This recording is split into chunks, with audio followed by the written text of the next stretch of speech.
ओम ज्ञानतिमिरान्धस्य ज्ञानाञ्जनशलाकया चक्षुरुन्मिलितं येन तस्मै श्रीगुरुवे नमः।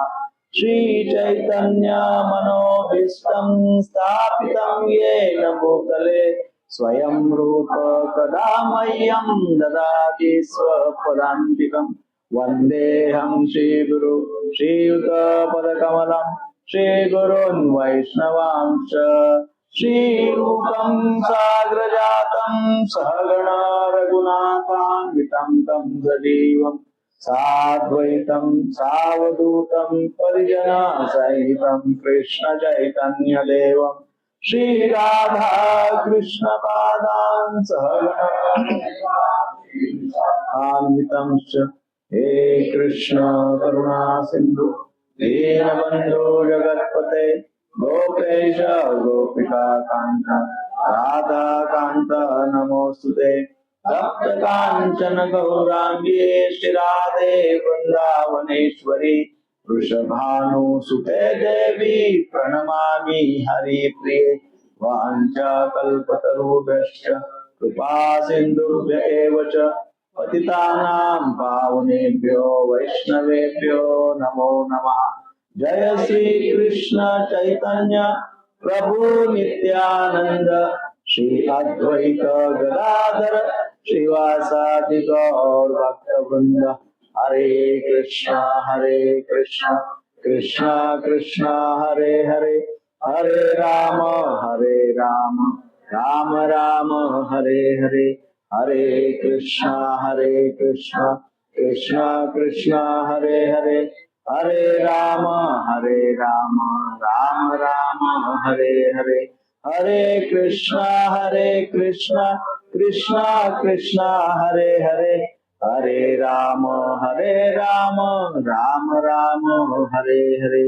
श्रील प्रभुपाद की जय।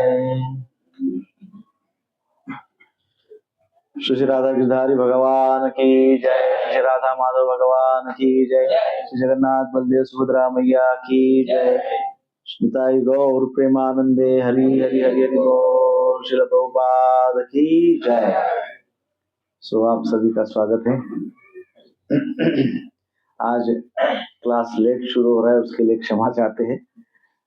स्पेशली दूर से आने वाले भक्तों के लिए थोड़ी कठिन परीक्षा है, परंतु परिस्थिति जन्य जीव है परिस्थिति के अनुसार जीव को भोगना पड़ता है, वैसे होता है। सो उसके लिए क्षमा। तो आज हमने सोचा कि क्योंकि बहुत से भक्तों का दीक्षा का प्रयोजन है और बहुत से भक्त दीक्षित है, तो हम थोड़ा सा एक रिवीजन करें भक्ति इस विषय की कि भक्ति क्या है। कभी कभी हम भूल जाते हैं भक्ति क्या है, बहुत एडवांसमेंट कर लेते हैं, बहुत एडवांस स्टेज पे चले जाते हैं, हमें बेसिक भक्ति भूल जाते हैं। तो थोड़ा रिवीजन जैसा करने का विचार किया है।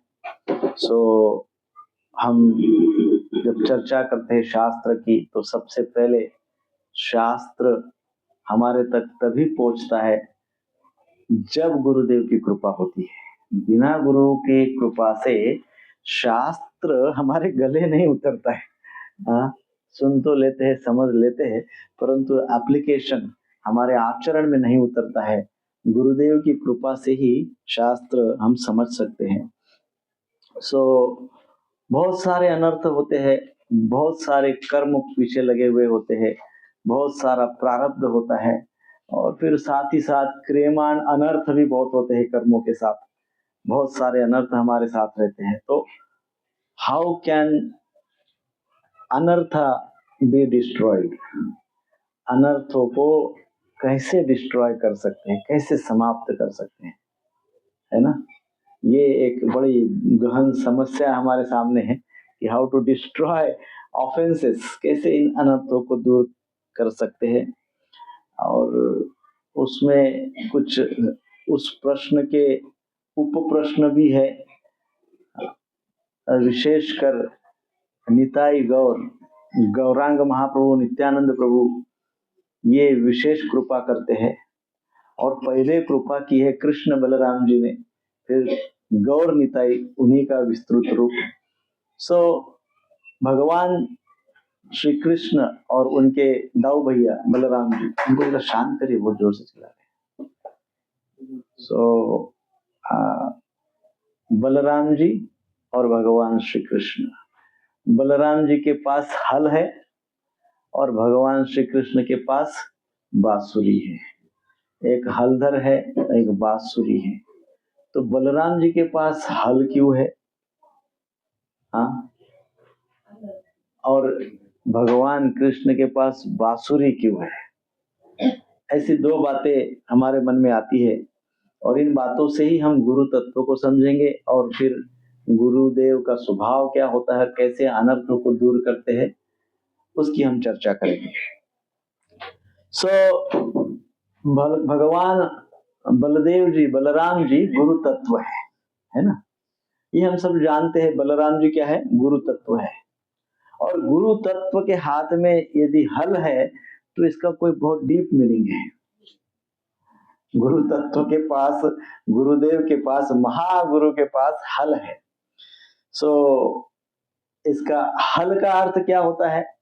हल ये इंडिकेट करता है कि भाई अब जो भूमि है उस भूमि को कल्टीवेट करना पड़ेगा, है ना।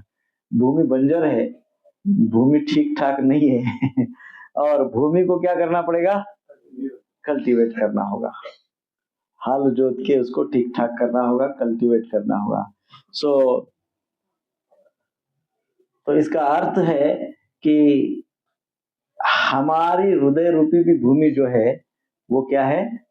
बंजर है और उसको भी कल्टीवेट करने की आवश्यकता है। उसके लिए किसकी आवश्यकता है? हल की आवश्यकता है।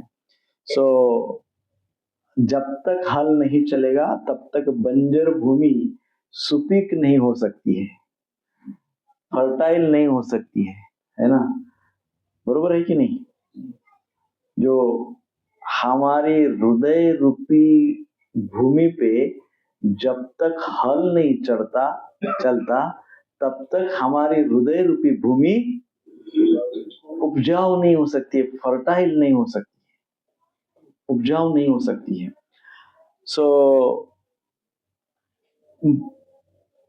अब हल क्या करता है? बलराम जी के हाथ में जो हल है वो हल क्या करता है? तो वो हल हमारे हृदय में साधना भक्ति, विधि भक्ति, भाव भक्ति को कल्टीवेट करता है। क्या करता है? साधना भक्ति, भाव भक्ति, विधि भक्ति को हमारे हृदय में कल्टीवेट, अर्थात हमारे हृदय रूपी बंजर जमीन को उपजाऊ बना देता है ना। इसी के कारण बलराम जी के पास हल है। और जैसा कि हमने अभी कहा, बलराम जी गुरु तत्व है। इस प्रकार से हृदय रूपी भूमि को जब कल्टीवेट किया जाता है, उपजाऊ बनाया जाता है, तो उसके पश्चात वो हृदय बड़ा शुद्ध बन जाता है। हार्ट इज प्यूरिफाइड, है ना। हृदय क्या हो जाता है? शुद्ध हो जाता है। और उसके पश्चात क्या होता है? जब बंजर भूमि में किसी भी प्रकार के कांटे, किसी भी प्रकार के अनवांटेड जो घास फूस होता है, उसको कौन से वृक्ष कहते हैं? बबूल।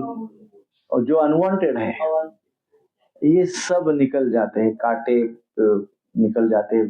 कभी कभी बहुत पथरीला पत्थर आए होते, पत्थर निकल जाते हैं और बहुत अच्छे से भूमि, बहुत अच्छे से हृदय कल्टीवेट हो जाता है।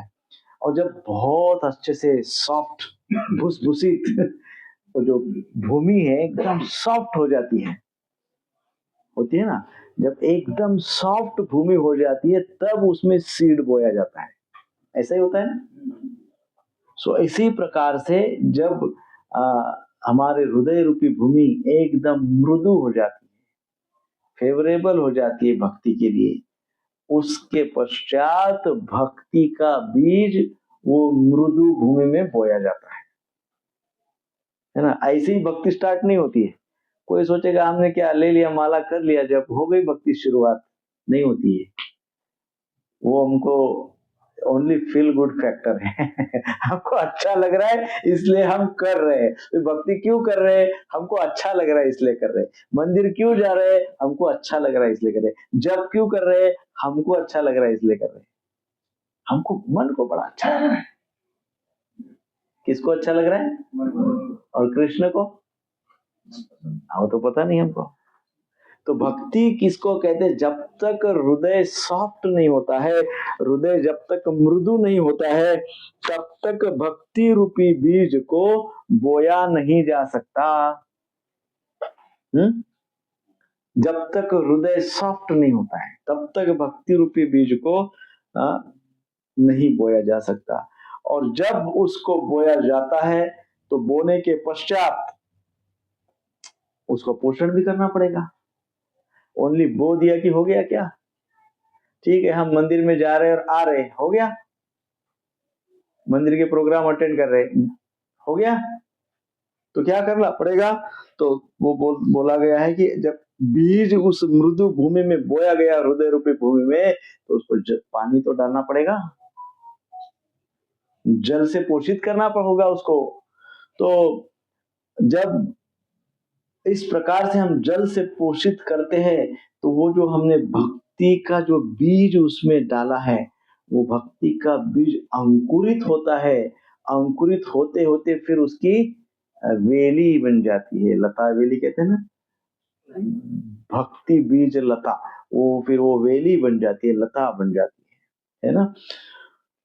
जब वो बहुत अच्छे से ग्रो होती रहती है ना, एक समय ऐसा आता है कि वो भक्ति की जो लता वेली है बहुत अच्छे से ग्रो होती है, बहुत अच्छे से, वेरी नाइसली ग्रोइंग। देन क्या होगा? जब वो अच्छे से ग्रो होने लगेगी तो क्या होगा? Then Krishna will come. देन भगवान कृष्ण आएंगे और फिर क्या करेंगे? फिर वो अपनी सुंदर मधुर बांसुरी से आपको अट्रैक्ट करेंगे, आकर्षित करेंगे, है ना। और उससे क्या होगा? उससे हमको क्या होगा? भगवान सुंदर बांसुरी बजाएंगे और फिर हमको आकर्षित करेंगे। भगवान की बांसुरी हमको सुनाई देगी, पहली बात तो है। तो क्या भगवान आज बांसुरी नहीं बजा रहे? हमको नहीं सुनाई दे रही? सुनाई दे रही? किसी ने सुनी भगवान की बांसुरी? भगवान तो बजा रहे, हमको नहीं सुनाई दे रही। क्यों नहीं सुनाई दे रही? अभी वो हल चला नहीं हल जो है हमारे हृदय रूपी बंजर भूमि में चला नहीं है अभी। तो चलाने के लिए किसकी कृपा चाहिए? महागुरु, परम गुरु, महागुरु। महागुरु कौन है? बलराम जी, नित्यानंद प्रभु। उनकी महान कृपा चाहिए। और उनकी कृपा कौन करते हैं? जो उनके रिप्रेजेंटेटिव है। कौन उनके रिप्रेजेंटेटिव है? गुरुदेव। सो बिना गुरुदेव की कृपा से वो भक्ति का बीज ना तो अंकुरित होगा, ना उसकी वेली बनेगी।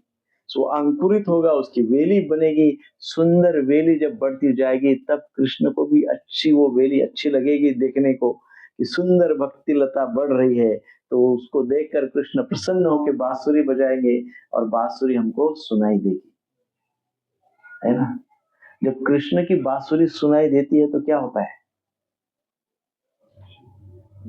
हाँ, भागवतम में वर्णन है। क्या सुनाई देता है? सुनाई देता है तो क्या होता है? यमुना मैया रुक जाती है।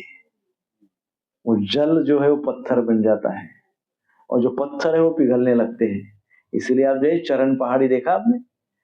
पहाड़ के पत्थर के ऊपर भगवान का फुटप्रिंट, भगवान के चरण चिन्ह कैसे आ सकते हैं? तभी आ सकते हैं जब वो पत्थर पिघल गया हो। भगवान बांसुरी बजाते हैं तो पत्थर पिघल जाता है और जल स्थूल बन जाता है, स्थायी रूप में आ जाता है, पत्थर बन जाता है। तो इस प्रकार से सारा विपरीत भाव, उच्च भाव हमारे हृदय में प्रकट हो जाता है ना। तो इस प्रकार से प्रभुपाद जी वृंदावन में जो मंदिर का निर्माण किए हैं, उस मंदिर का नाम क्या है?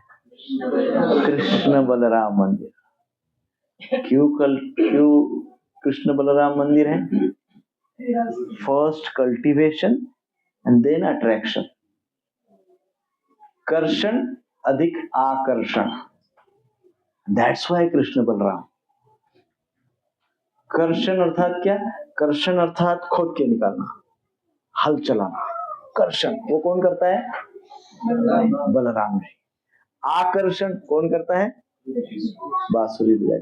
सो कर्षण अधिक आकर्षण, कृष्ण अधिक बलराम,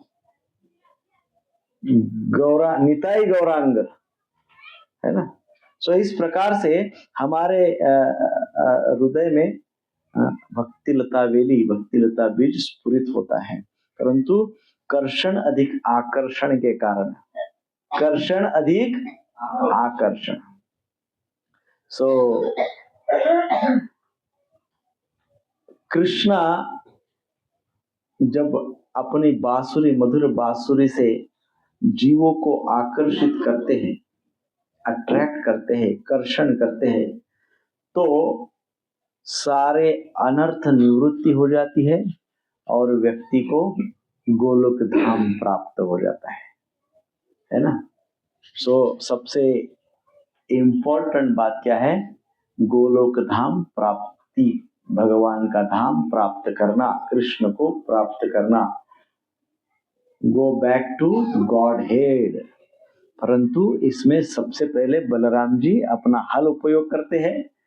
हल जब तक बलराम जी उपयोग नहीं करते हैं तब तक भक्ति फ्लरिश नहीं होती है। और इस प्रकार से आगे चैतन्य चरितामृत की मध्य लीला में कहा गया है, मालिहा न करे सेई बीज आरोपण, श्रवण कीर्तन जले कराए सिंचन। अब पुनः उसी बात को आगे करते हुए, सीड बीज को बोया है, जमीन सुपीक है, उसमें बीज को बोया है, बीज अंकुरित हुआ है, अब उसका पोषण करना होगा। तो चैतन्य चरितामृत में ये भी बताया कि कैसे पोषण करेंगे, भक्ति बीज का पोषण कैसे करेंगे। तो कहा गया कि हम लोग सब माली हैं, गार्डनर है ना। हमारे हृदय में बीज रोपित हुआ है, हम लोग कौन है? माली है। माली हन करे सेई बीज आरोपण, हम माली है, उस बीज का हम क्या कर रहे? आरोपण कर रहे, तो उसको क्या कर रहे? अब पोषित करना हमारा काम है, पोषित कर रहे। तो कैसे पोषित कर रहे? श्रवण कीर्तन जले कराए सिंचन। तो अब इस बीज को हमको जल देना होगा ना। तो जल किसको कहा गया है? तो श्रवण कीर्तन। श्रवण और कीर्तन के द्वारा भक्ति के बीज को सिंचित किया जा सकता है, सिंचन किया जा सकता है। सो कभी एक आध दिन जल नहीं दिया तो क्या होगा? मान लो भक्ति लता बीज, छोटा सा बीज है, लता वेली है, आप तो सबको अनुभव है लता वेली का। आपने मान लो 2 दिन जल नहीं दिया, क्या होगा? इसलिए हमको चैतन्य चरितामृत में हर प्रत्येक जीव को कहा कि भाई आप तो माली के जैसे हो। माली न करे से ही बीज आरोपण, उस बीज को रक्षण करना आपका काम है। कैसे रक्षण करोगे? श्रवण और कीर्तन सुनाओ, सुनाओ श्रवण और कीर्तन। जितना श्रवण और कीर्तन करते रहेंगे उतना भक्ति लता बीज पोषित होती रहेगी, उतनी भक्ति के आगे का स्तर हमको प्राप्त होते रहेगा। भक्ति आगे आगे हम जब बढ़ते रहेंगे। अन्यथा एक जगह हम पहुंच गए कि एक समय ऐसा आता है प्रत्येक भक्त के जीवन में, एक समय निश्चित आता है जिसको कहते हैं स्टैग्नेंसी।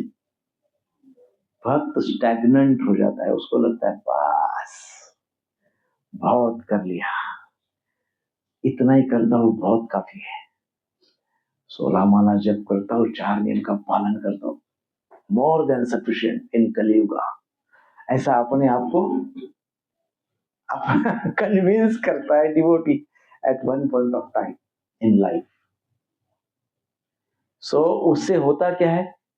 फिर वो व्यक्ति श्रवण और कीर्तन उसके जीवन से धीरे धीरे निकल जाता है।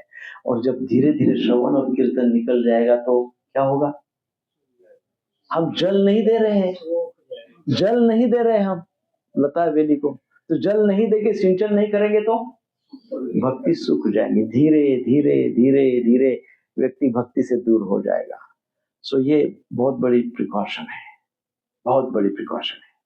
और इस सिंचन ठीक से होता रहे, श्रवण और स्मरण और चिंतन ठीक ठीक होता रहे, श्रवण कीर्तन अच्छे से होता रहे, इसलिए चाहिए साधु संग। इसलिए क्या चाहिए? एसोसिएशन। फर्स्ट, परम पूज्य गौर गोविंद महाराज कहते हैं, first you should associate with a sadhu, भक्तों के साथ एसोसिएशन होना चाहिए। Then hear from him, then उनसे श्रवण करना चाहिए, so that you will understand who you are. Is very big thing. कई वर्षों तक तो हमको यही पता नहीं होता कि हु एम आई। जब साधु का संग करते, भक्तों का संग करते हैं, तब हमको पता चलता है कि मैं कौन हूं। मैं कौन हूं का अर्थ क्या है? मेरे भक्ति का स्तर क्या है। जब तक गुरुदेव का इंस्ट्रक्शन नहीं मिलता है, भक्तों का सानिध्य नहीं मिलता है, तब तक तो हमको लगता है कि हमारी भक्ति तो टॉप क्लास की है हमारी इतना तो श्रेष्ठ भक्त ही कोई है नहीं।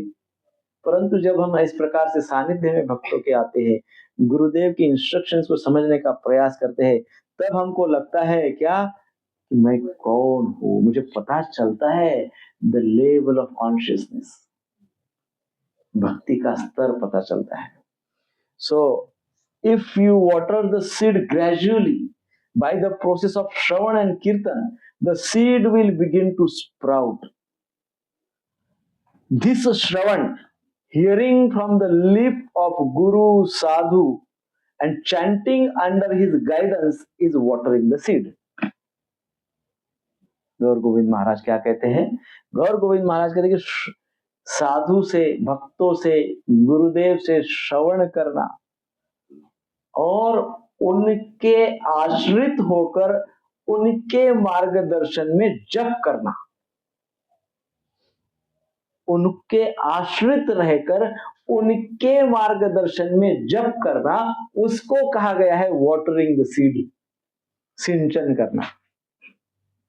ऐसा नहीं कि मनमौजी तरीके से कुछ भी कर रहे, कुछ भी जा रहे, कहीं पे भी जा रहे, कैसा भी जप कर रहे, कह रहे कि हम भक्ति का बीज सिंचन कर रहे हैं। नहीं, परम पूज्य गौर गोविंद महाराज कहते हैं अंडर द गाइडेंस,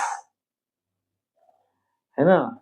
सो उसी को आश्रित रहकर जो भक्ति की जाती है, आश्रित होकर भक्ति करने से ही भक्ति बीज पोषित होता है, सिंचित होता है। आश्रित न रहकर मनमौजी भक्ति करने से व्यक्ति डिग्रेड होता है।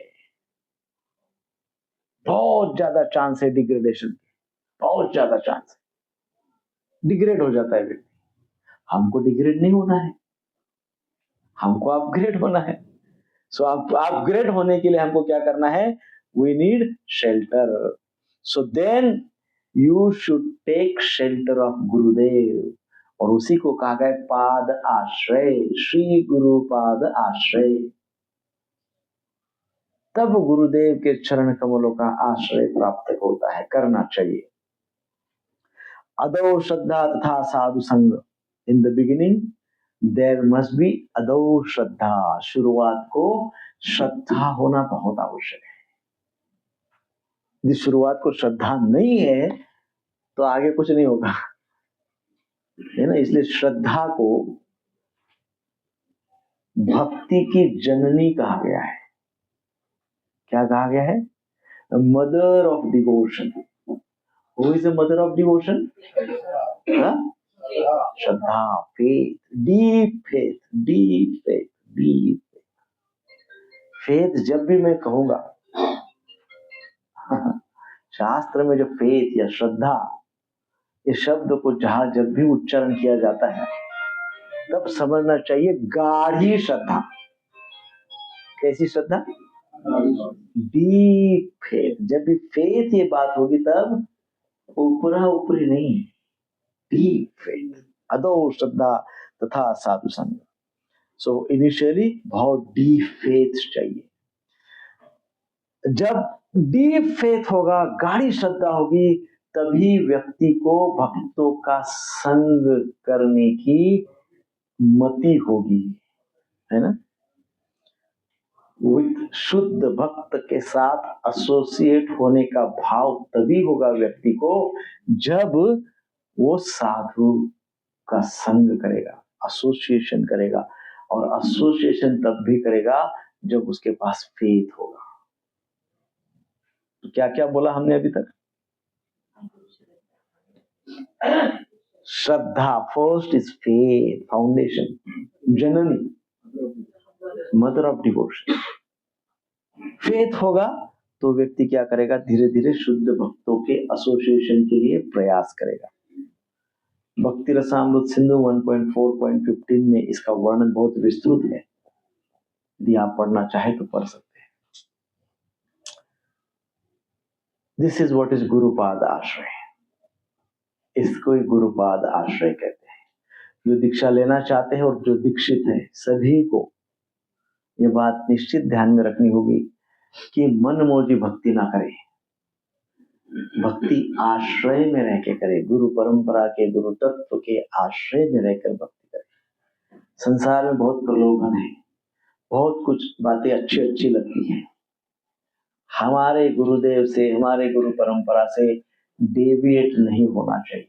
यदि डेविएट होते हैं तो चाहे आप कितने भी उच्च श्रेणी के साधु के पास जाए, कितने भी उच्च कोटि के साधु के पास आप चले जाए, अपने गुरु परंपरा को डेविएट करके लाभ नहीं मिलेगा, बिल्कुल लाभ नहीं मिलेगा। क्योंकि गुरु तत्व एक है और आपने गुरु तत्व को एक बार डिस्कार्ड किया है, डेविएट किया है। इसलिए कहा गया है आश्रय में रहकर, गुरु परंपरा के, गुरु तत्व के आश्रय में रहकर, हमारे सिद्धांतों के, वैष्णव सिद्धांतों के आश्रय में रहकर हमको भक्ति करनी है। जब ये हम कहते हैं कि हम भगवान के गुरुदेव के आश्रय में रहकर भक्ति करेंगे तो फिर फल क्या मिलेगा?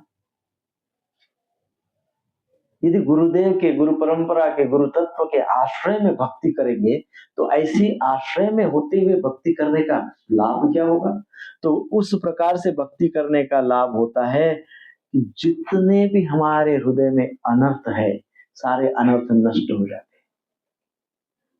क्या हो जाता है?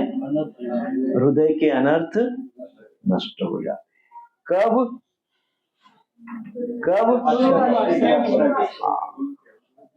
आश्रित होकर, गुरु परंपरा के आश्रित होकर जब हम इस प्रकार से भक्ति करते हैं, तभी उसी अवस्था में, केवल और केवल उसी अवस्था में हमारे अनर्थ निवृत्ति होती है, अनर्थ नष्ट हो जाते हैं। अदरवाइज इसके व्यतिरिक्त ये संभव नहीं है, अनर्थ निवृत्ति संभव नहीं है।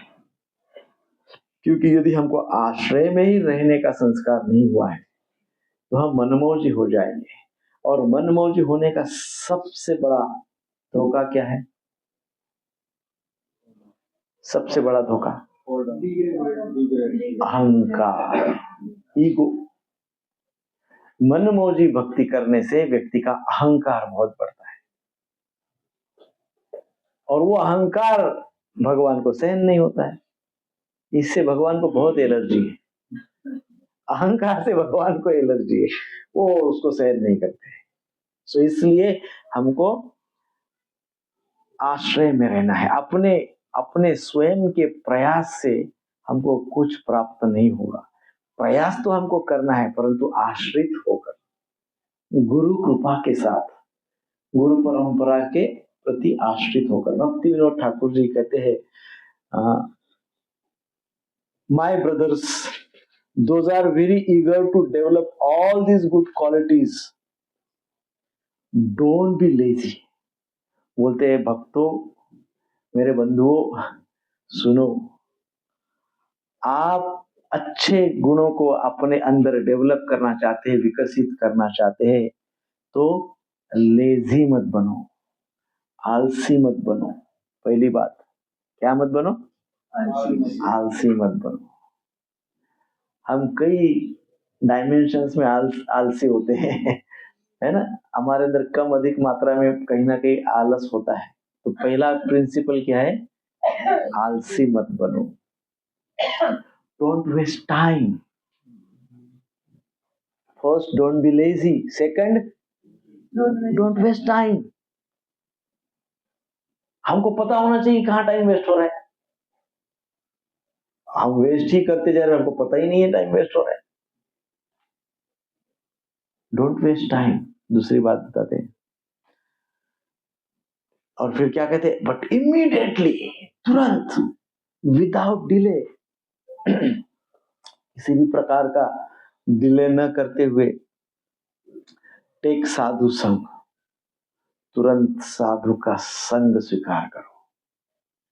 Then take shelter of Sadhu Guru and make your life successful. जितने जल्दी हो सके उतने जल्दी, उतने शीघ्रता से, यथासंभव गुरुदेव का आश्रय प्राप्त करो। और जब वो गुरुदेव का आश्रय प्राप्त होगा, then your life will be successful. Otherwise no good qualities will develop. Otherwise सद्गुण, सदाचार विकसित नहीं होगा। And no anarthas will be destroyed. अनर्थ निवृत्ति नहीं होगी।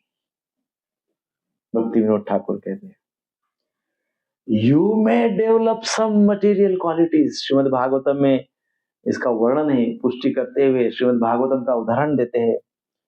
हम कभी कभी हमारे अंदर भौतिक कुछ गुण, जिसको भौतिक जगत में कहते हैं कि बहुत गुणी व्यक्ति है, तो कुछ गुण हम हमारे अंदर डेवलप कर सकते हैं। श्रीमद् भागवतम के 5म स्कंद में इसका वर्णन है। हराव अभक्तस्य कुतो महद गुण, मनोरथे नास्ति धावतो बहि। तो कहा गया कि one who is devoid of devotion to the supreme personality of Godhead, he has no good qualification.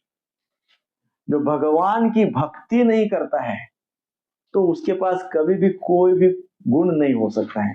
हमको एक्सटर्नली कभी कभी दिखता है, अरे अमुक व्यक्ति तो बड़ा गुणी है, अरे क्या क्रिकेट खेलता है है ना। अरे अमुक व्यक्ति तो क्या समाज की सेवा करता है, हाँ, बड़ा गुणी व्यक्ति है। यहाँ पे क्या कहा गया है? यदि भगवान की भक्ति नहीं है तो कोई व्यक्ति गुणी हो ही नहीं सकता है, गुणी हो ही नहीं सकता है। तो क्या होता है? तो बताया गया कि मनोरथे नास्ति धावतो बहि। तो कहा गया कि he is engage in mental concoction in this material world. वो क्या? मनोरथ।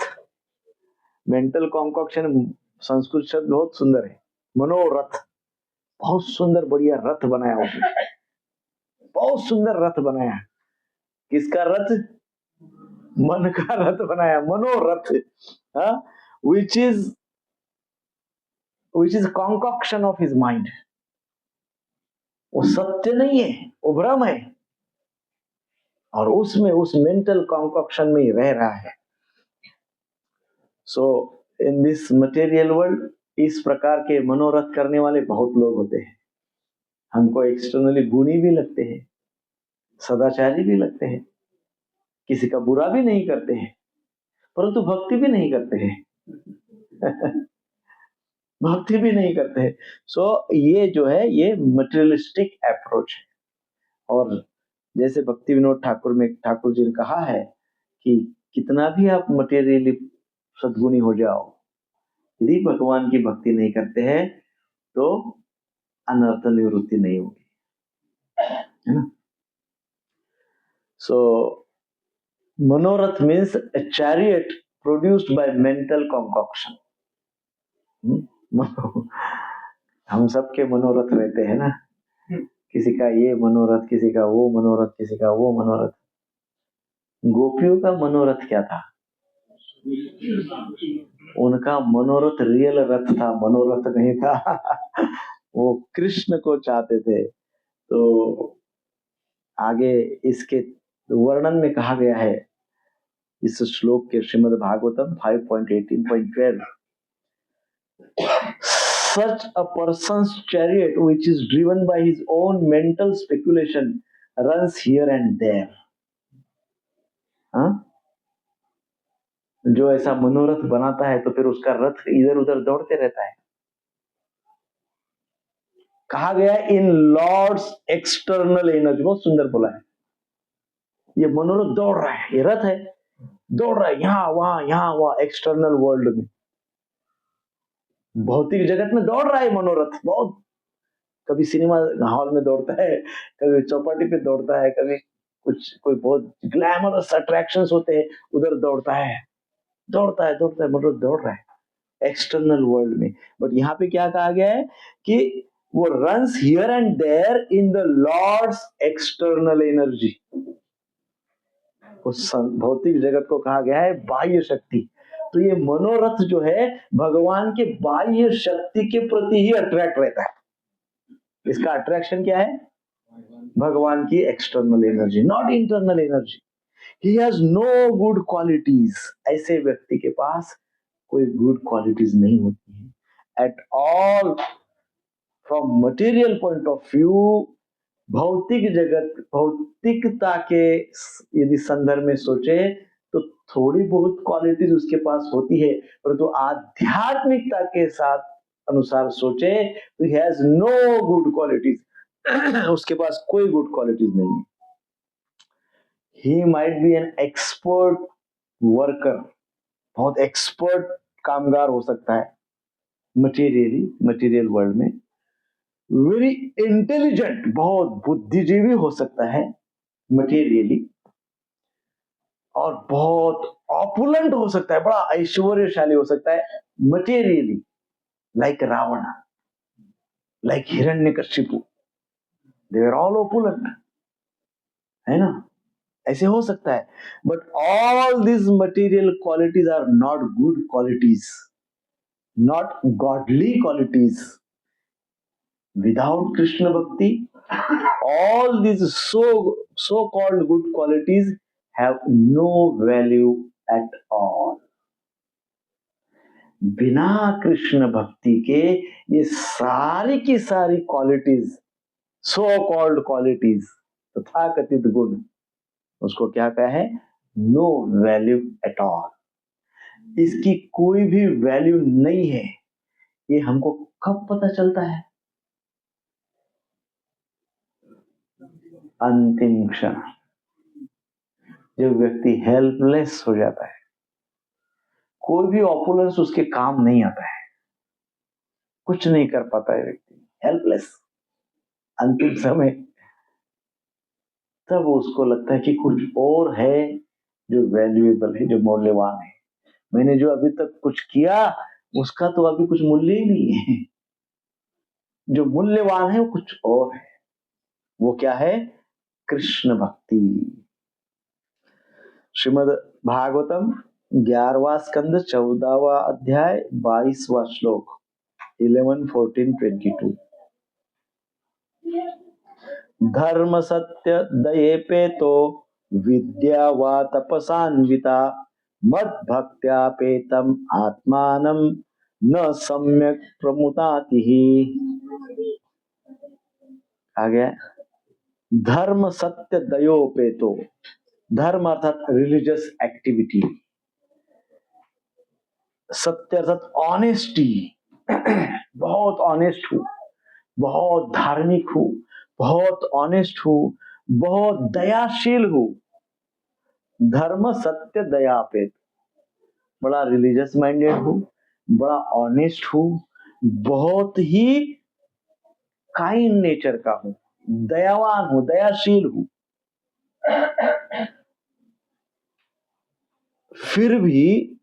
फिर आगे कहा गया विद्या वा तपसान्विता, बहुत तपस्या करके विद्या प्राप्त की है। हाँ, कहा गया है विद्यावा तपसान्विता। ये सब होते हुए भी व्यक्ति का चित्त, कॉन्शियसनेस शुद्ध नहीं हो सकती यदि उस व्यक्ति ने भगवान कृष्ण की प्रेममयी सेवा में अपने आप को संलग्न नहीं किया। यदि मान लो मैंने भगवान की भक्ति नहीं की, मैंने भगवत सेवा में अपने आप को संलग्न नहीं किया, मैं अपने आप को भगवत सेवा में एंगेज नहीं किया, परंतु मैं धार्मिक हूं, बहुत धार्मिक हूं, बड़े अनुष्ठान करते रहता हूं, धार्मिक हूं, मैं ऑनेस्ट हूं, मैं कभी किसी के साथ चीटिंग नहीं करता हूं, मैं काइंड इनफ हूं, मुझे जीव दया भी है, मैं जीवों के ऊपर किसी का दुख नहीं देख सकता हूं, ये सब करता हूं, मेरे पास तपस्या करते करते विद्या ज्ञान भी प्राप्त हुआ है, तपस्वी भी हूं, ज्ञानी भी हूं, परंतु मद भक्त्योपेतम आत्मानम, परंतु भगवान के भक्ति में यदि मैंने अपने चित्त को नहीं लगाया, अपनी कॉन्शियसनेस में भगवत सेवा नहीं डाली, तो ये सब कुछ होते हुए भी मेरी जो अनर्थ है वो अनर्थ ही रहेंगे, वो मेरी चेतना शुद्ध नहीं करेंगे। ये सब बातें रावण ने भी तो की थी, धार्मिक था, बड़े अनुष्ठान किए, शिव जी पे पूरा विश्वास था, सब कुछ किया, तपस्या किया, ऑनेस्ट, सब सब एवरीथिंग, परंतु कब मन डिग्रेड हो जाएगा इसके कोई भरोसा नहीं, क्योंकि भगवत भक्ति नहीं, भगवत भक्ति होती है तो हमारे चेतना का शुद्धिकरण नित्य होते रहता है, और भगवत भक्ति नहीं होगी तो दुनिया भर के अनुष्ठान करो, चेतना शुद्ध होगी कि नहीं होगी, नो आइडिया। रावण और हिरण्यकश्यप के कंट्रोल में 33 कोटि देवी देवता थे प्रभु जी, सबको नियंत्रित करके रखे थे, इतने शक्तिशाली, इतने पावरफुल थे, परंतु फिर भी चित्त शुद्ध नहीं हुआ और अनर्थ कभी कम नहीं हुए। सो अनर्थ कम नहीं होते हैं तो भगवत कृपा नहीं मिलती है। सो इस प्रकार से हमारे आचार्य कहते हैं the value of this qualities धर्म, सत्य, दया, विद्या, तपस्या, so called religiosity, truthfulness, kindness, mercy, knowledge, penance, कितनी बातें बताई गई है, धर्म, सत्य, दया, तपस्या, ज्ञान, सब विदाउट भक्ति इज बिग जीरो, विदाउट भक्ति is big zero, but if you add भक्ति, परंतु उसमें यदि भक्ति को ऐड करते हैं तो there values increases by 10 folds, उनकी वैल्यू 10 टाइम्स बढ़ जाती है। जैसे उदाहरण, ये सारे कुछ जीरो के ऊपर जीरो है, बिग जीरो, धर्म जीरो, सत्य जीरो, ट्रूथफुलनेस, ऑनेस्टी जीरो, तपस्या जीरो, जीरो के ऊपर कितने भी जीरो लगाओ क्या वैल्यू है, जीरो ही है, परंतु एक कृष्ण भक्ति, एक वन उसके ऊपर लगाओ, जीरो के पहले एक लगाओ, 10 टाइम्स हो गया, 10 टाइम्स हो गया। सो एक भक्ति यदि ये सब करते रहोगे तो अल्टीमेटली क्या मिलेगा, जीरो, परंतु उसके साथ भक्ति करोगे तो भगवान कृष्ण की सेवा करोगे, नाम जप सेवा करोगे, तब जाके जो कुछ कर रहे हो, जो प्रामाणिकता आदि हमारे पास है, हम दयाशील है तो 10 फोल्ड्स वो दया बढ़ जाती है, 10 फोल्ड्स हम ऑनेस्ट हो जाते हैं, 10 टाइम्स, इस प्रकार से हमारे आचार्य कहते हैं। सो भक्ति लता हमारा विषय जो है, भक्ति लता बीज। सो भक्ति, कृष्ण की भक्ति इतनी इंपॉर्टेंट है, और वो भक्ति लता बीज इज गिवन, उस सीड को कहाँ कौन सी दुकान पे मिलता है, भक्ति का बीज कोई मिलता है फर्टिलाइजर की दुकान में कोई दुकान में, कोई मायावादी के दुकान में, कोई ज्ञानवादी के दुकान में नहीं, कोई अमुक बाबा तमुक बाबा, वो मिलता है केवल गुरुदेव के पास। वो सीड कहाँ मिलता है, ओनली एंड ओनली गुरुदेव के पास मिलता है, कहीं और नहीं मिलता है, नो वेयर एल्स। ब्रह्मांडे भ्रमिते कोन भाग्यवान जीव, गुरु कृष्ण प्रसादे पाए भक्ति लता बीज। चैतन्य चरितामृत मध्य लीला। सो व्हाट इज गुरु कृपा? गुरु कृपा क्या है? गुरु कृपा अर्थात क्या? गुरुदेव कौन है? गुरुदेव साक्षात परमात्मा का रूप है, साक्षात भगवान का रूप है, जो हमारे ऊपर कृपा करने के लिए अवतरित हुए है ना। हम सबके हृदय में परमात्मा है, वो परमात्मा सब हमारा भाव जानते हैं, और भाव जानते इसलिए हमारे समक्ष वही परमात्मा, वही भगवान गुरु का रूप लेके प्रकट हो जाते हैं, है ना। सो वो हमारे ऊपर कृपा करने के लिए प्रकट हो जाते हैं। सो जब हम गुरुदेव के चरणों में समर्पित हो जाते हैं, तब गुरुदेव हमको शिष्य के रूप में स्वीकार करते हैं। जब हम गुरुदेव के चरणों में आश्रित होते हैं, सरेंडर होते हैं, जब हम गुरुदेव के सरेंडर होना, आश्रित होने का अर्थ क्या है? गुरुदेव के इंस्ट्रक्शंस को फॉलो करना, गुरुदेव के उपदेशों को फॉलो करना, है ना। उसी को तो कहते चरण आश्रय। तो गुरुदेव के चरणों का आश्रय ले रहे, गुरुदेव के इंस्ट्रक्शंस का फॉलो जब हम करते हैं, तभी गुरुदेव हमारा शिष्य के रूप में स्वीकार करते हैं। हाँ, हम यदि गुरुदेव के इंस्ट्रक्शंस को फॉलो नहीं कर रहे तो हम फेक शिष्य हैं। कौन से शिष्य हैं? फेक, डुप्लीकेट शिष्य है, फेक शिष्य है। सो गुरुदेव के इंस्ट्रक्शन को स्वीकारना ही शिष्य का प्रथम कर्तव्य है, और फॉलो करना, ओनली स्वीकारना नहीं, उसको अप्लाई करना। वो गुरुदेव हमारे ऊपर भगवान श्री कृष्ण की अहेतुकी कृपा का वर्षाव करते हैं। और फिर कैसे वर्षाव करते हैं? वो हमको सिखाते हैं हाउ टू सर्व कृष्णा। गुरुदेव हमको सिखाते हैं how to serve Krishna, Krishna को कैसे सर्व किया जा सकता है। कृष्ण सेवा रूप अनुग्रह, कृष्ण सेवा रूप अनुग्रह, दीक्षा मीन्स व्हाट? कृष्ण सेवा रूप, वो कृष्ण की सेवा का अनुग्रह देते हैं, कृष्ण की सेवा का अनुग्रह देते हैं। यदि वो कृष्ण की सेवा का अनुग्रह नहीं देंगे तो प्रभु जी हम कृष्ण की सेवा कर ही नहीं सकते, कर ही नहीं सकते कृष्ण की सेवा, इम्पॉसिबल। तो हमारे अनर्थ दूर कैसे होंगे? फिर अनुष्ठान भी तो बिग जीरो है। अभी देखा सारे अनुष्ठान सब कुछ तो जीरो है।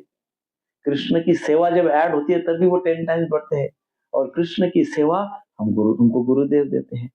सो कृष्ण सेवा रूप अनुग्रह गुरुदेव हमको प्रदान करते हैं। अदरवाइज हम कृष्ण को सेवा नहीं, क्योंकि हमको पता ही नहीं how to serve Krishna. Do we know? नहीं, हमको नहीं पता। गुरुदेव हमको कृपा करते हैं और कृष्ण में रुचि प्रदान करते हैं, कृष्ण के इंस्ट्रक्शंस को समझाते हैं, कृष्ण के प्रति हमारे भाव को डीप, घना बना देते हैं। सो इसलिए हम युक्तश्च भक्तश्च नियुञ्जतोपि वंदे गुरु श्री चरणारविंद। सो गुरुदेव क्या करते हैं? गुरुदेव भक्तों को, शिष्यों को कृष्ण की सेवा में एंगेज कर देते हैं। That is the mercy of गुरु। सो गुरु कृपा क्या है? व्हाट इज गुरु कृपा? भगवान कृष्ण की सेवा में वो हमको एंगेज कर देते हैं। ये इतनी बड़ी कृपा है कि आप कल्पना नहीं कर सकते। मुझे बताइए कृष्ण, कितने लोग कृष्ण की सेवा में एंगेज है संसार में? नथिंग। गुरु कृपा, इतनी बड़ी गुरु कृपा है। सो इस प्रकार से भगवान की सेवा में, कृष्ण की सेवा में गुरुदेव हमको लगा देते हैं, हम कृष्ण सेवा प्रदान करते हैं। That is the mercy of Shri Guru, that is the कृपा ऑफ गुरुदेव। कभी कभी हम इस कृपा को कृपा शक्ति भी कहते हैं। इट्स शक्ति, है ना। नाउ हमने कई बार ये प्रश्न भी देखा है कि देन हमको ये भी पता होना चाहिए कि who is Gurudev, who is Guru. Gurudev is Krishna कृपा मूर्ति, है ना। परंपरा में प्रभुपाद जी कृष्ण कृपा मूर्ति है, तो प्रभुपाद जी ने अपने ही सारे गुणों को अपने शिष्यों में प्रदत्त किया हुआ है। आप देखें जितने भी प्रभुपाद जी के लिनिएज में है, प्रभुपाद जी के शिष्य, उनके शिष्यों के शिष्य जो अपना जीवन प्रभुपाद जी के मिशन को लगाए हैं, आप उनमें देखिए कुछ ना कुछ प्रभुपाद जी के गुण मिलेंगे आप, है ना। सो कृष्ण कृपा मूर्ति। So who is Gurudev? Gurudev is Krishna कृपा मूर्ति। कृष्ण कृपा ने गुरुदेव का रूप धारण कर लिया साक्षात। और फिर ऐसा रूप धारण करके कृष्ण ने उनको क्या कहा कि जाओ, आप जाओ, मुंबई में जाओ, दिल्ली में जाओ सब जगह जाओ। कृष्ण ने क्या किया? कृष्ण ने क्या किया? कृष्ण कृपा ने वो गुरुदेव का रूप अज्यूम किया, कृष्ण कृपा ने। और फिर कृष्ण ने उस कृपा को बोला नाउ यू गो वेयर? सारे संसार में जाओ, सारे संसार में जाओ। एंड इसलिए वो कृष्ण कृपा गुरुदेव के रूप में गोलोक धाम से यहाँ अवतरित हुई है, to distribute the mercy of Krishna to the conditioned soul. बद्ध जीवों को कृष्ण कृपा वितरित करने के लिए, बद्ध जीवों तक कृष्ण कृपा को पहुंचाने के लिए वो साक्षात कृष्ण कृपा स्वयं गुरुदेव का रूप लेकर धराधाम पे आई, साक्षात। सो हमको कृष्ण का एक स्वभाव पता है क्या? कृष्णा इज करुणा सिंधु दीन बंधु जगत पते, है ना। कृष्ण इज करुणा सिंधु, करुणा सिंधु है। सो गुरुदेव करुणा सिंधु अर्थात ओशन ऑफ मर्सी, करुणा का सागर, कृपा का सागर, अथाह सागर। सो कृष्ण इज कृपा सागर। तो गुरुदेव ने क्या किया? तो गुरुदेव उस कृपा सागर को ऊपर से लेकर नीचे आए। गुरुदेव ने क्या किया? वो कृपा सागर को, करुणा सिंधु को वहां से उठाकर यहां लेके आए, इस संसार में, इस संसार में। और उस कृपा सागर को संसार में इसलिए लाए क्योंकि वो पतित पावन जीवों तक उसको वितरित करना चाहते, डिस्ट्रीब्यूट करना चाहते, to distribute the mercy of Lord Krishna. भगवान की कृपा को प्रत्येक जीव तक पहुंचाने के लिए गुरुदेव साक्षात वो करुणा सिंधु को लेके आए हैं, कृपा के सागर को उस आध्यात्मिक जगत की गोलोक धाम से लेके आए और हम सब तक पहुंचाने के लिए लेके आए, अपने स्वयं के लिए नहीं, हम सब तक पहुंचाने के लिए लेके आए। सो इसलिए वो क्या है? साक्षात कृपा मूर्ति है। गुरुदेव क्या है? साक्षात कृपा मूर्ति है। हमको सिखाते हैं कृष्ण की कैसे सेवा करें, और साथ ही साथ वो हमको तत्व ज्ञान भी देते हैं। साथ ही साथ वो हमको कृष्ण के प्रति, कृष्ण का जो ज्ञान है, दिव्य ज्ञान है, तत्व ज्ञान है, वो भी हमको देते हैं। इतनी बड़ी गुरु कृपा है। So then what is Krishna कृपा? दिस इज गुरु कृपा। देन व्हाट इज कृष्ण कृपा? भगवान कृष्ण की विशेष कृपा से हमको गुरुदेव की प्राप्ति होती है, गुरुदेव की कृपा मिलती है, और गुरुदेव की कृपा से हमको कृष्ण की प्राप्ति होती है।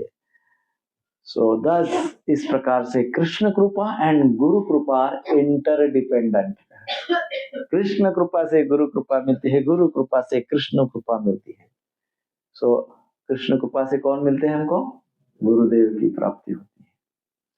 सो हमने क्या क्या देखा अभी तक? क्या क्या समझा?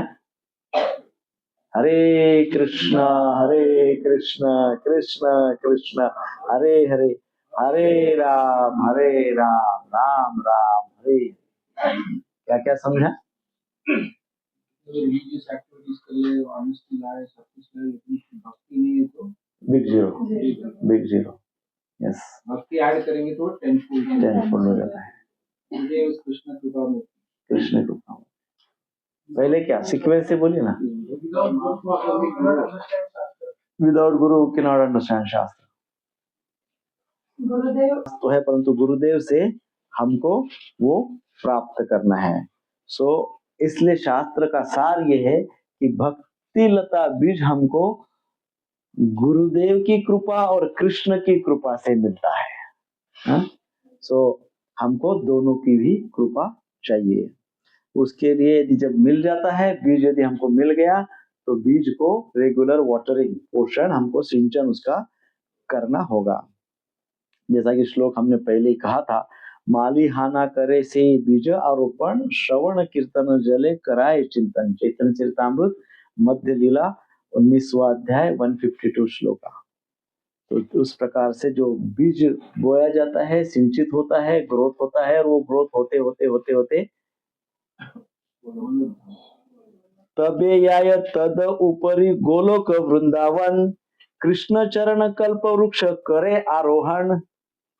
अब वो जो भक्ति लता का बीज है, वो इस भौतिक संसार को चीर के, वो ऊपर के सप्त लोगों को चीर के, विरजा नदी को पार करके, ऐश्वर्य धामों को पार करके करके करके करके गोलोक धाम तक जाता है। बट वो तो अल्टीमेटली क्या है? लता है ना, लता वेली। आपने देखा है लता वेली कैसे ग्रो होती है? वेली कैसे ग्रो होती है? क्रीपर, उसको सपोर्ट चाहिए, विदाउट सपोर्ट ग्रो नहीं होती है। उसको विदाउट सपोर्ट ग्रो नहीं होती है। बहुत सुंदर श्लोक है चैतन्य चरितामृत मध्य लीला, बहुत सुंदर श्लोक है, 19वां अध्याय 153 154। तबे याय तद ऊपरी गोलोक वृंदावन। तो इस प्रकार से करते करते बढ़ तो गई गोलोक वृंदावन तक। अब लेकिन इतना बढ़ने के बाद अब सपोर्ट तो चाहिए। फिर क्या? कृष्ण चरण कल्प वृक्ष करे आरोहण। इतनी सुंदर बात बताइए। वहां पे जाके जो कृष्ण का चरण है, वो कल्प वृक्ष की भांति कृष्ण चरण का आधार लेकर कृष्ण के चरणों के गोल गोल गोल गोल गोल गोल बढ़ गई। ऐसी ग्रोथ हो रही है। इस प्रकार से आश्रय प्राप्त किया है भक्ति लता ने। चाहे ना बांबू लगाते हैं उसके आसपास, वो फिर चैतन्य चरितामृत में वर्णन है, वो बांबू वो भक्ति लता बीज, भक्ति लता ने किसका आश्रय लिया है? कृष्ण के साक्षात चरणों का आश्रय लिया है, और उस चरणों को पूरी तरह से आरोहण, कहा गया आरोहण, व्याप्त कर लिया है। ऐसी भक्ति लता बीज वहां तक जाती है, कृष्ण के चरणों का आश्रय ले लेती है, कृष्ण के चरणों का आधार ले लेती है। अब देखो, जो नित्य कृष्ण के चरणों को पकड़ लिया, लता वेली ऐसे ही होती है ना, जब वो बस किसी सपोर्ट को पकड़ लेती है तो पूर्ण ग्रोथ उसी पे होती है। तो पूर्ण हमारी ग्रोथ, हमारा विकास, भक्ति का विकास पूर्ण कहाँ हो सकता है? कृष्ण के चरणों में हो सकता है। कृष्ण चरण ही हमारे भक्ति का आधार है, कृष्ण चरण ही हमारे जीव का, हमारा आधार है, कृष्ण चरण ही हमारे संपूर्ण जीवन का आधार है ना। सो इस प्रकार से चैतन्य चरितामृत में वर्णन किया गया है। अब आगे क्या कहा गया है 155 में? तहा विस्तारित हने फले प्रेम फल, यहाँ माली सिंचे नित्य श्रवण आदि जल। यहाँ पे अब क्या हो रहा है? फिर भी पुनः ऐसा नहीं कि इतनी बढ़ गई भक्ति लता बीज, इतनी सुंदर ग्रोथ हो गई, गोलोक धाम तक चल गई, कृष्ण के चरणों को व्याप्त कर लिया, कृष्ण के चरणों का आश्रय ले लिया, हाँ बहुत हो गया, अब सब हो गया। नहीं, इसमें पुनः कहा है तहा विस्तारित हने फले प्रेम फल। इतनी विस्तारित हो गई, इतनी विस्तारित हो गई कि अब उसको फूल आने लगे, और वो फूल के फल होने लगे, और फल का नाम क्या है? प्रेम फल। लता पे जो फल उग रहे हैं, वो फल क्या है? कृष्ण प्रेम फल है वो। अब हृदय में प्रेम के सिवा कुछ है ही नहीं। अनर्थ की तो क्या मजाल की वो हृदय में आ जाए। अब तो प्रेम ही प्रेम भरा हुआ है, प्रेम से पूरा हृदय भरा हुआ है। तहा विस्तारित हने फले प्रेम फल, प्रेम का फल फल रहा है, यानी ग्रो हो रहा है। फल भी प्रेम का फल ग्रो हो रहा है। परंतु फिर भी यहाँ माली सींचे नित्य श्रवण आदि जल, परंतु फिर भी इतनी प्रगति हो गई, इतनी भक्ति लता पहुंच गई, सब कुछ हो गया, परंतु फिर भी माली क्या कर रहा है? यहाँ माली सींचे नित्य श्रवण आदि जल। श्रवण रोका नहीं है उसने, इतनी ग्रोथ हो गई है, फिर भी श्रवण नहीं रोका है। श्रवण रूपी जल से माली क्या कर रहा है? फिर भी उस भक्ति लता बीज को, उस भक्ति लता को रोज फिर भी सिंचन कंटिन्यू है। श्रवण के द्वारा सिंचन होता है, सिंचन कंटिन्यू है ना।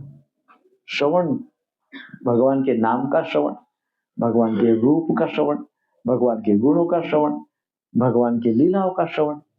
श्रवण करो, यही तो पावर है, यही तो सब कुछ है, यही तो जल है, यही तो हमारे भक्ति लता का जीवन इसके ऊपर निर्भर है, श्रवण। तो इतने टॉप क्लास की अवस्था प्राप्त करने के पश्चात भी श्रवण छूटना नहीं चाहिए प्रभु।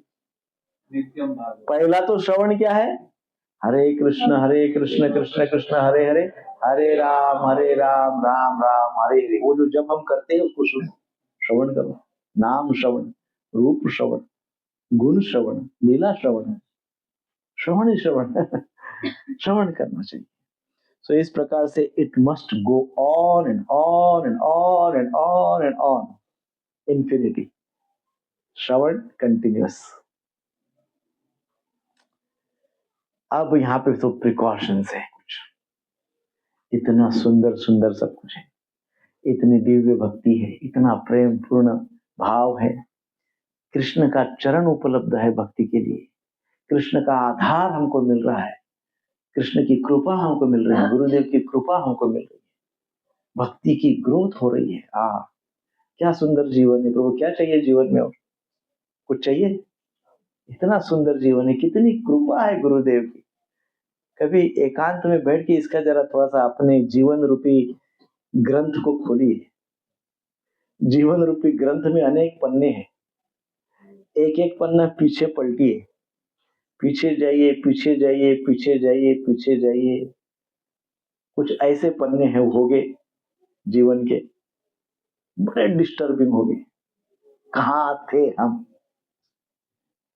तब हमको गुरु कृपा क्या चमत्कार करती है उसका अनुभव होता है।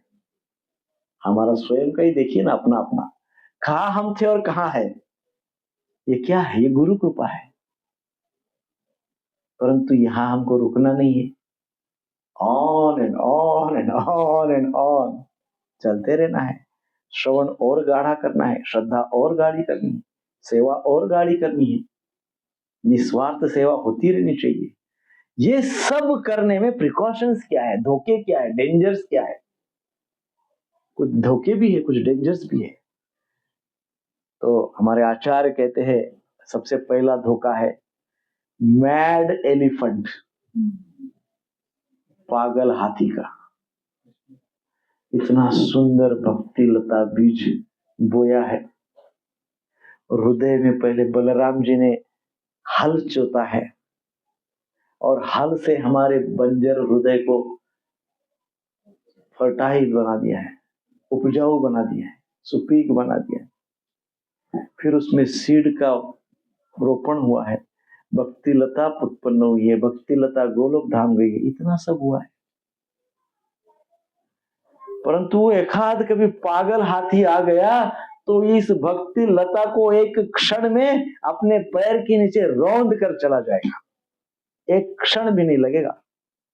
भक्ति लता बीज को नष्ट कर देगा, रौंद देगा पागल हाथी, बढ़ने ही नहीं देगा, खत्म कर देगा वहीं जहां है ना। सो चैतन्य चरितामृत मध्य लीला 9वां अध्याय 156। कौन है वो हाथी? कहा गया है, ध्यान से सुनिए, यदि वैष्णव अपराध उठे हाथी मत, उपाडे वा छिंदे तार सुखी या पात।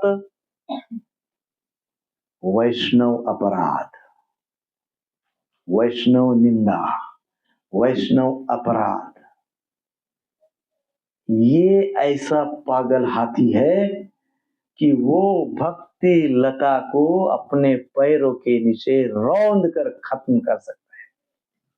हाँ, वेरी डेंजरस वैष्णव अपराध। सो वैष्णव अपराध नामक पागल हाथी से बचिए, वो हमारे संपूर्ण जीवन को रौंद कर रख देगा। ये हमको मनुष्य जीवन रूपी सुंदर अवसर मिला है, वंडरफुल अपॉर्चुनिटी। वो अपॉर्चुनिटी को ये मैड एलिफेंट क्रश कर देगा, समाप्त कर देगा, खत्म कर देगा। वैष्णव अपराध। ताते माली यत्न करी करे आवरण, अपराधे हस्तिर येचे नाह ये उद्गम। अब ये जो मैड एलिफेंट पागल हाथी है, इससे कैसे बचे?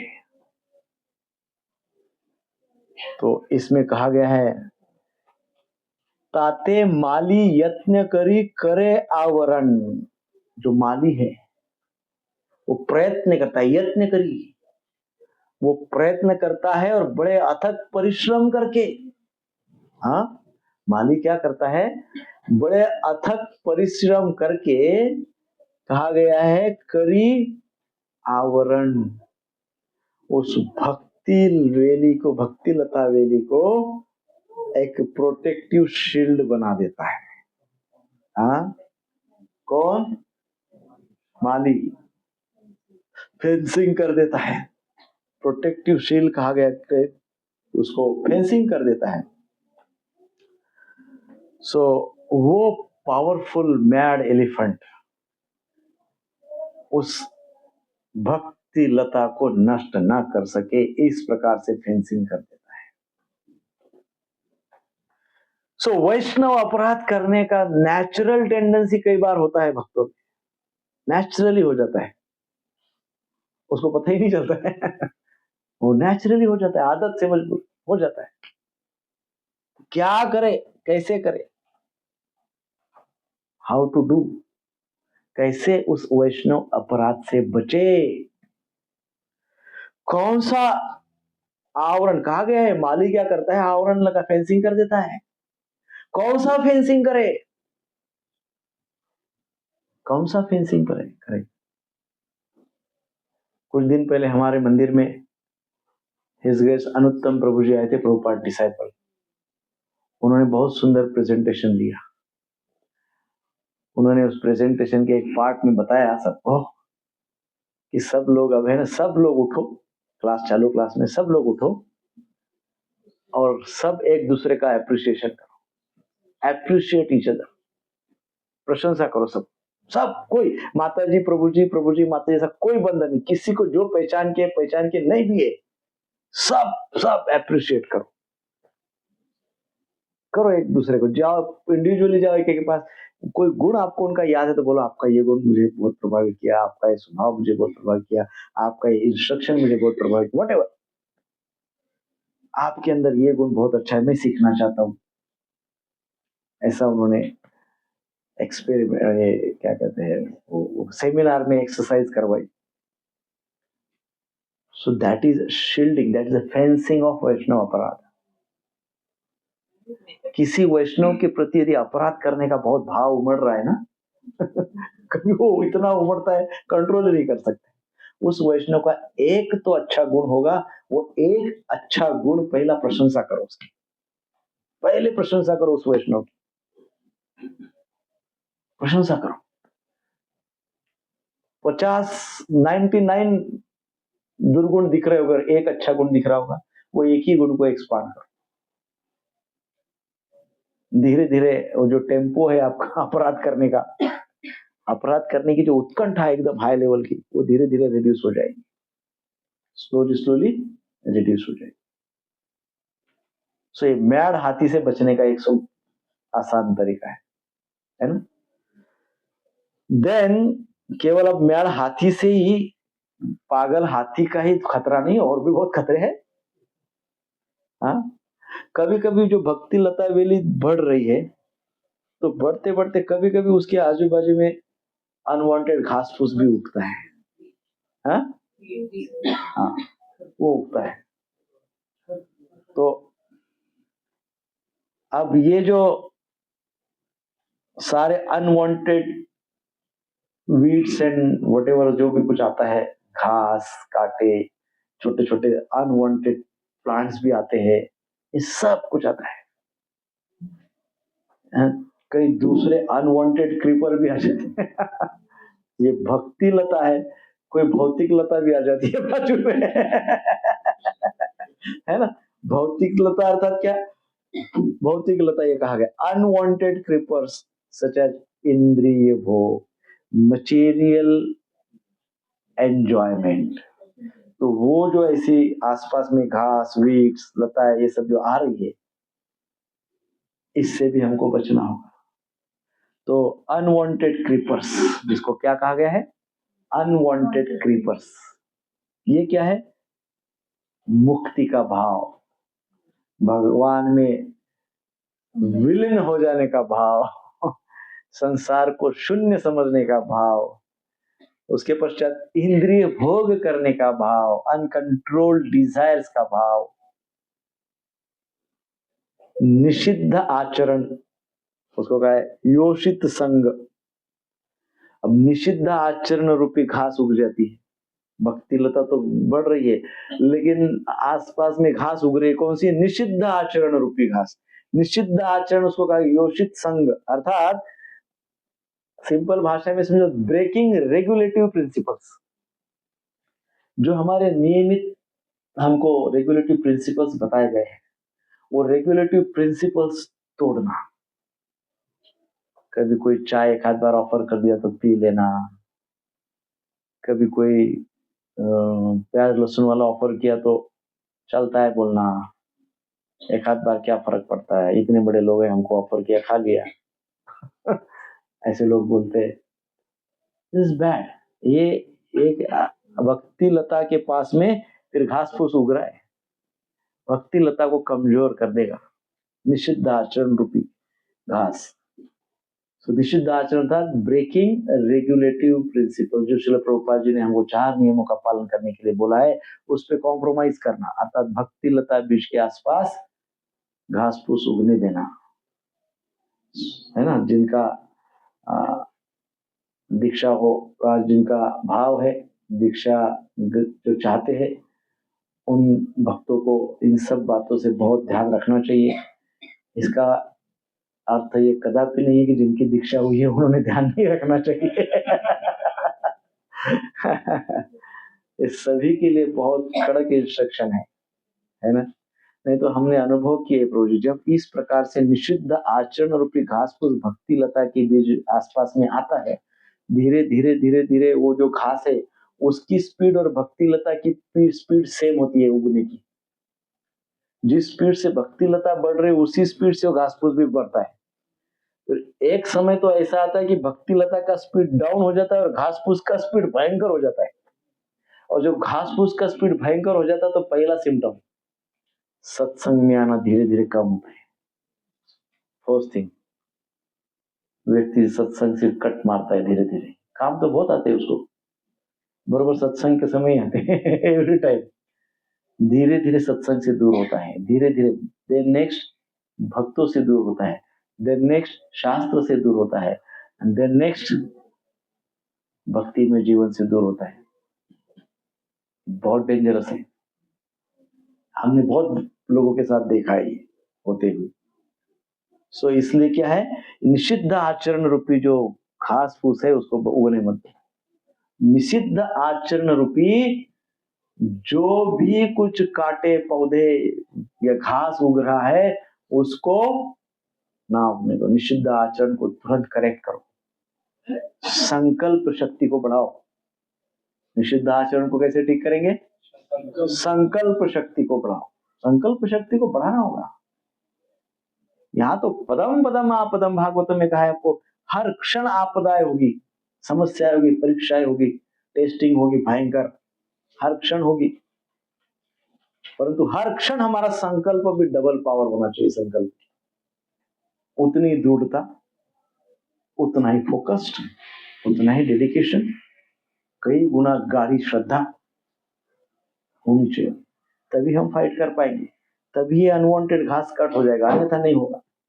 नेक्स्ट कहा गया है, और दूसरा अनवांटेड घास कौन सा है? कहा गया है कुटी नाती। कुटी नाती अर्थात डुप्लिसिटी है ना, फेक, डुप्लिसिटी, क्रूकेडनेस, क्या कहते हैं उसको हिंदी में, क्या कहते हैं? क्रूकेडनेस, डुप्लिसिटी, क्रूकेडनेस। हाँ, आप समझ गए? इंग्लिश में समझ गए तो जाने दो। है ना। सो ये दोगलापन, कोई बोला दोगलापन, ये सब इस प्रकार से ये भी घास फूस बहुत उगता है।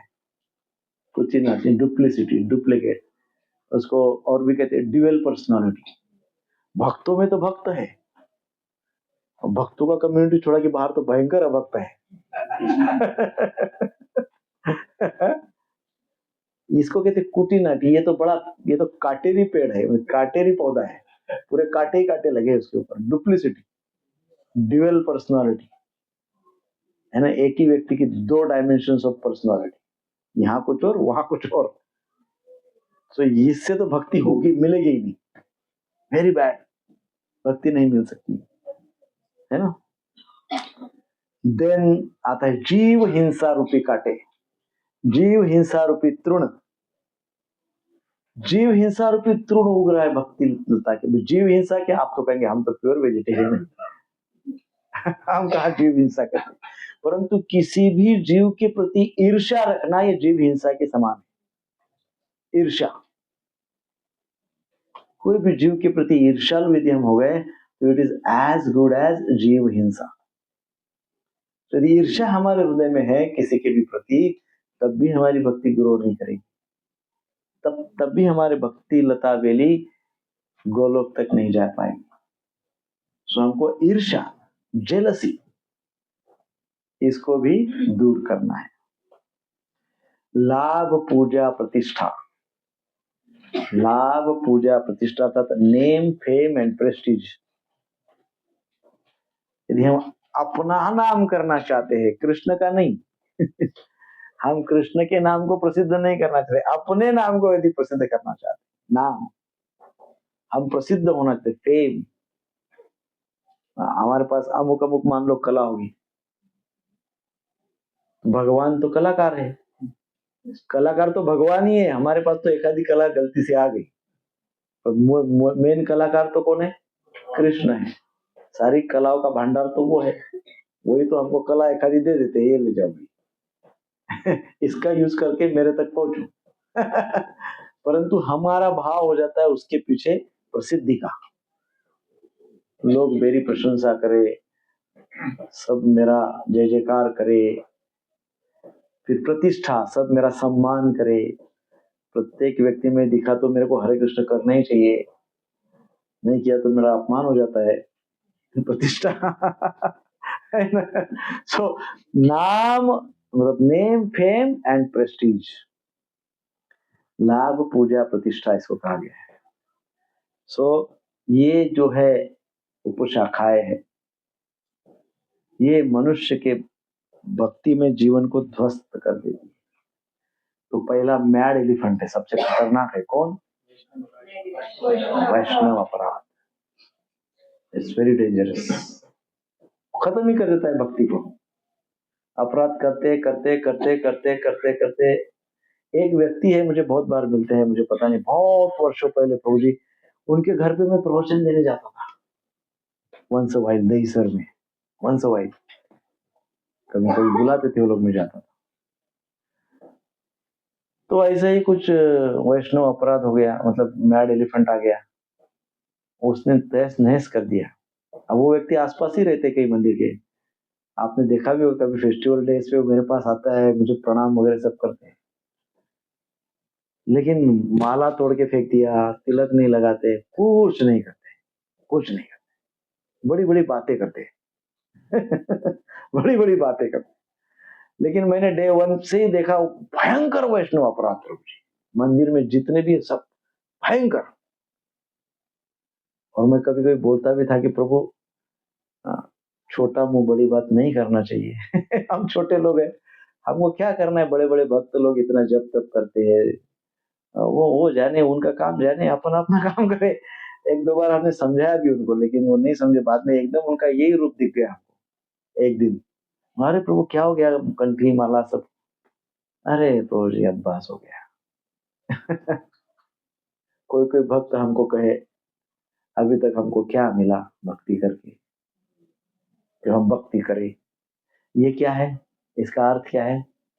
जब भक्ति बीज पोषित हो रहा था तब ये जो निषिद्ध आचरण है इसको छोड़ा नहीं, तब ये जो सारी बातें है ना, वैष्णव अपराध करना, ये सब जितने भी इंद्रिय भोग, निषिद्ध आचरण, कुटिनाटी, जीव हिंसा, नाम प्रतिष्ठा, ये सब ये छोड़ा नहीं। भक्ति करते वक्त, भक्ति करते वक्त ये नहीं छूटेगा ना, तो एक दिन ये सारी चीजें भक्ति को ले डूबेंगी। भक्ति करते वक्त ये छूट जाना चाहिए जितने जल्दी हो सके। यदि भक्ति करते वक्त नहीं छूटा तो एक दिन ये सारे के सारे मिलके भक्ति को, तो इसलिए बी अलर्ट, सत्संग करें, रेगुलर क्लास में आए, श्रवण सबसे इंपॉर्टेंट, श्रवण करें, चिंतन करें, जप करें, आपस में मिलते हैं करते हैं तो आध्यात्मिक चर्चा करें, फोन करते हैं एक दूसरे को, आध्यात्मिक चर्चा करें।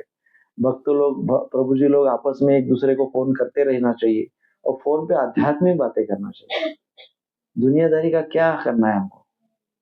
कभी तो आपस में ऐसे कुछ भक्त मुझे लगता है ऐसे हो गए कि उन्होंने कोई अमुक भक्तों को अभी तक एक बार भी फोन नहीं किया होगा, ऐसे अपने भी ग्रुप में होंगे कुछ अमुक भक्तों को अभी तक एक बार भी फोन नहीं किया।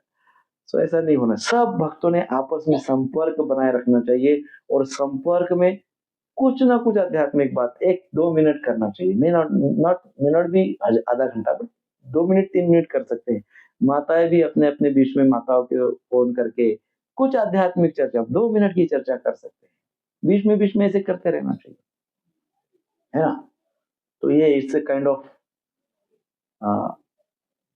कंपाउंड, क्या कहते हैं उसको, फेंसिंग, काइंड ऑफ फेंसिंग।